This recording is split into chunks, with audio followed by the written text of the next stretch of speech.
എവിടെയോ വെച്ച് കണ്ട പരിചയമുണ്ട്. നമ്മൾ ആദ്യം ഡൽഹിയിലേക്കൊന്ന് പോകുന്നു. കേന്ദ്ര സർക്കാരും സ്മാർട്ട് ഷോയിൽ കൗണ്ടറും പറഞ്ഞിട്ട് പോയതാ. എന്തായിരുന്നു ആ കൗണ്ടർ ഒന്നുകൂടെ സ്മരിക്കാം. I am coming the factory.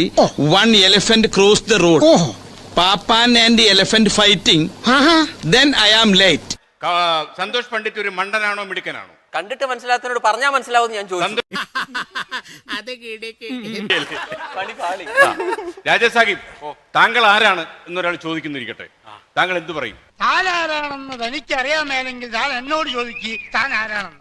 തനിക്ക് ഞാൻ പറഞ്ഞു തരാം താനാ. അല്ല, ഞാനൊരു കൊച്ചു കലാകാരനാണ്. മിമിക്രിയിലൂടെ സിനിമയിലേക്കും പിന്നെ ഞാൻ ആദ്യമായിട്ട് ചെയ്ത ചേട്ടന്റെ പ്രോഗ്രാമാണ് ടിവിയിൽ ഒരു നമ്മൾ തമ്മിൽ പ്രോഗ്രാം ഏഷ്യാനെറ്റിൽ. ഇവനെ കണ്ട ഒരു വശപ്പശക ലക്ഷണമുണ്ട്. അത് അച്ഛനെ കണ്ടാലൂല്ലേ? ഇനി ഒരു മൈക്കും ഒരു സൈക്കിളും എടുത്തോണ്ട് ഞാൻ ഇറങ്ങാൻ പോവാ. പോട്ടെ സാർ.